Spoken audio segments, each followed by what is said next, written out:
I am Andrew Ryan, and I'm here to ask you a question. Is a man not entitled to the sweat of his brow? No, says the man in Washington, it belongs to the poor. No, says the man in the Vatican, it belongs to God. Mr. Ryan, would you kindly look up what the church actually teaches about private property?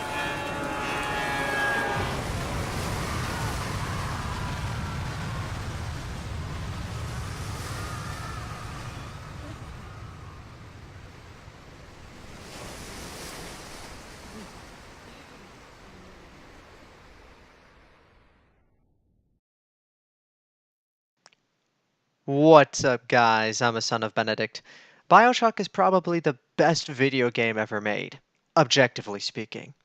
No, it's not my favorite, but Bioshock contains a story that pulls elements from Adam Smith, Ayn Rand, Thomas More, and Karl Marx, and that's just the universe building.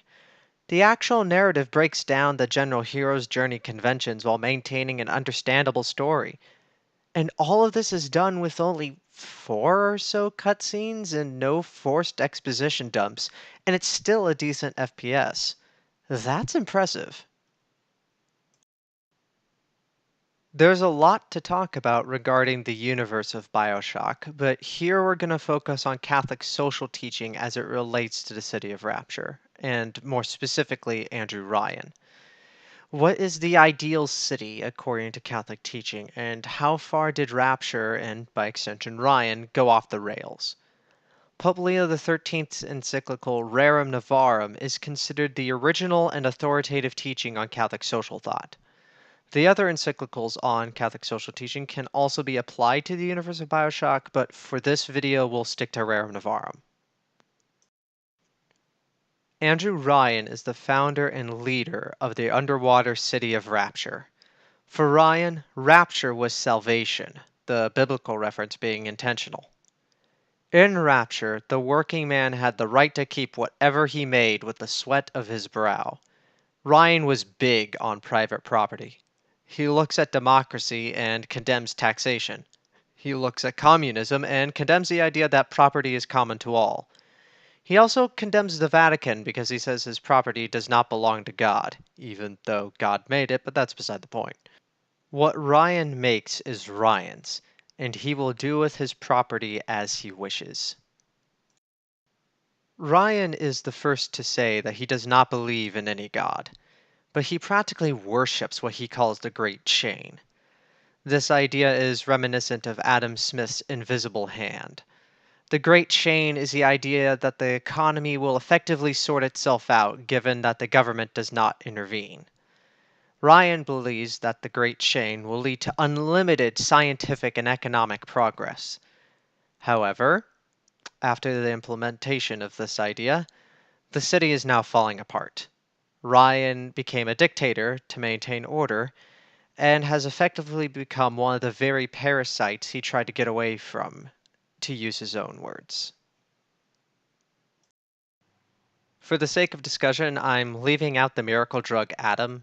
Adam adds a whole different dimension to Rapture that makes everything more complicated, but it's not necessary to understand Andrew Ryan's economics. Contrary to what Ryan might think the Vatican says, Leo XIII would be the first to say that private property is a God-given right. For reference, Rerum Novarum was written in 1891, and the events of Bioshock take place in 1961. By 61, several popes had written on the nature of private property as a right, something very dear to Ryan's ideology. Leo condemns socialism for its abolition of private property. In 1931, Pope Pius XI would declare socialism as incompatible with Catholicism. At one point in Rerum Novarum, it says, "It is just and right that the results of labor should belong to those who have bestowed their labor." In other words, Is a man not entitled to the sweat of his brow? Ryan and Leo are in full agreement on the right to private property. Leo and Ryan start to disagree when it comes to how private property should be used. Ryan believes that man is entitled to use his property however he wants. Leo, quoting Thomas Aquinas, says that individual people should regard property as being common to all, even though he has a right to dispose of his wealth as he pleases. Before you start thinking this is a paradox on the part of Leo claiming that private property is a human right but is also somehow common to all, understand that the point is the government cannot and should not enforce common property. Leo believes man has a right to private property, but it is up to us to share it with those in need. Ryan sees no use in this. Why should he help care for the poor? Isn't providing jobs in a whole city for them enough? Well, Ryan actually is kind of onto something there. Leo XIII and his successors after him had a lot to say regarding just wages. Just so everyone's on the same page, Leo and the popes after him are not talking about setting a minimum wage when they talk about just wages. Those are entirely separate concepts. For Leo, a just wage is one that is enough to comfortably support a family. Later popes will clarify that if an employer is unable to give this just wage, that the government should provide some kind of assistance for families. This is abhorrent to Ryan. He would condemn government programs to support the poor in this way because it would be by way of taxes. Taxes being taking money from those who earned it and giving it to those that didn't earn it. Ryan believes that one can only own what they've earned. The concept of gift is alien to him. That and families are non existent in Rapture. The closest thing to anyone having a family are the big daddies and the little sisters. Otherwise, Rapture is governed by individual interest, as Ryan puts it. The great chain and society advance by self interest.